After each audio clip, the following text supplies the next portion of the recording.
nararamdaman akong masakit dito eh. Pwede ko po bang kapain? Dito po? Hala, baka po kasi breast cancer yan. Pwede magpatingin sa sa dibdib. Magpapacheck up sana ako. Kailangan natin magpa-schedule ng biopsy. Agad-agad. Naisip ko kasi, bago ako magpa-biopsy, sasabihin ko muna sa kanila ang pinagdadaanan ko. O, di ba? Nakita mo yung gown ng Tita Lynette mo, di ba? Bagay na bagay sa kanya. Buti na lang kamo, kaibigan namin yun. Pinarenta sa amin ng mura lang. Pati yung buhok niya, ang ganda-ganda, di ba? Chang! Chang! Kanina pa namin kayo hinahanap. Nasaan ba kayo? Ba't hindi na kayo bumalik dun sa pageant? May inaasikaso ako eh. Ha? Mas importante pa yun kaysa sa moral support natin kay Lynette? Oo nga pala. Si Lynette. Kailangan ko siyang makausap. Hay, naku, Chang! Hindi niyo makakausap si Lynette. Alam niyo kung bakit? Kasi nanalo si Lynette. Pero pinagbibintangan siya ni Madam Zoe at ni Chantal na nandaya daw siya. Tapos dinamay pa si Madam Giselle. Nakakaloka yun, Chang, di ba? Grabe yun, Chang.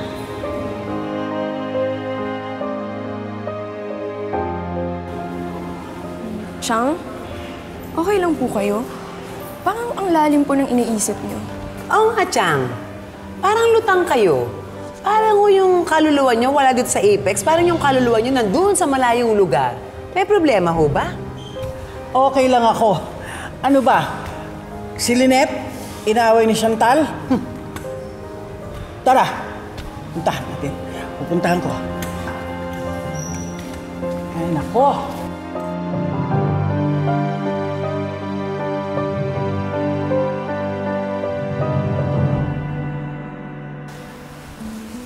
Giselle, Madam Chantal, the event was for a good cause.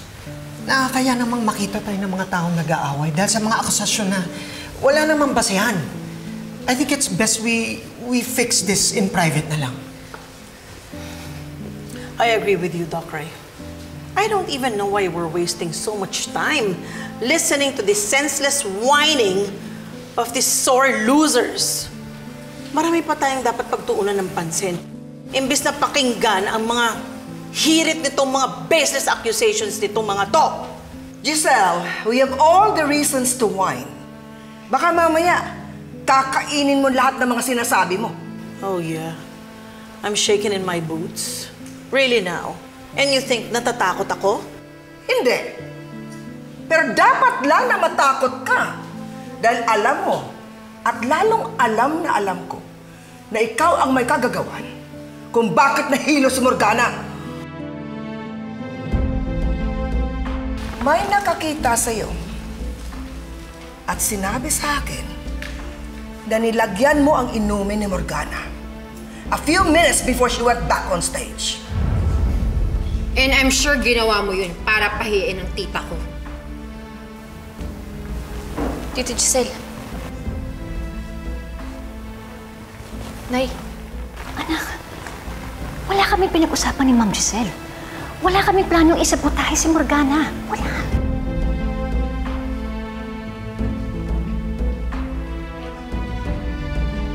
Sige, ilabas mo yung pruweba mo. Baka mapahiya ka. Really now?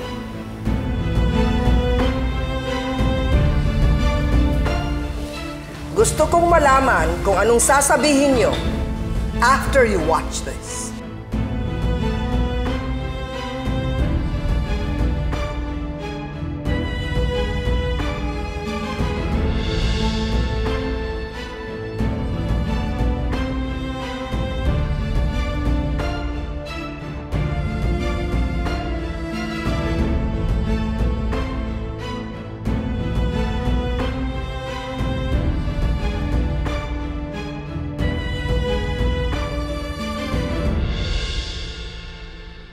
Baka nagtataka kayo kung paano ko nakuha ito. I could really see through Morgana's kaplastika. This pageant won't end until I get back at her for what she did. Gagantihan ko yan. Ma'am Giselle, wala naman po tayong ebidensya. Ay, huwag din na lang pong pansinin. Hayaan niyo na po yun. Sigurado akong may balak yan si Giselle against Morgana. Kaya bantayan niyo yung bruhang yan. Yes, ma'am. Ako pong bahala.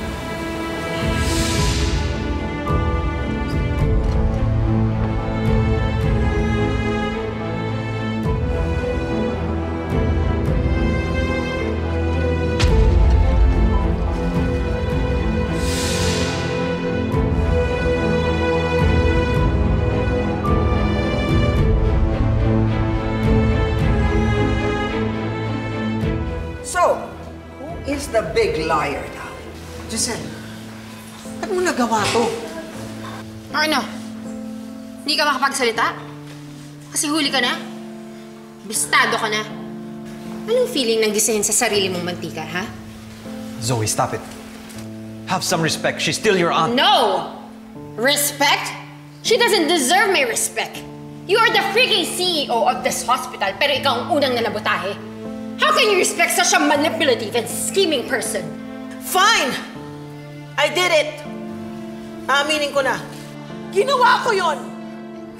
Pero walang kinalaman si Lynette sa ginawa ko. Ginawa ko lang yun para gantihan si Morgana dahil sa ginawa niya kay Lynette. Obvious ba? Nakita ninyong lahat, di ba? Nadulas din si Lynette. May linagay siya sa stage. Bakit? May ebidensya ka ba na si Morgana ang may kagagawa noon? Wala pa. Sa ngayon, pero... You shut up then! Kung ang point of discussion nyo ay haka-haka lang, you definitely can't win in court. Ako, may ebidensya ako against you. And that's enough to tell you na talo ka! Talo ka sa kaso mo!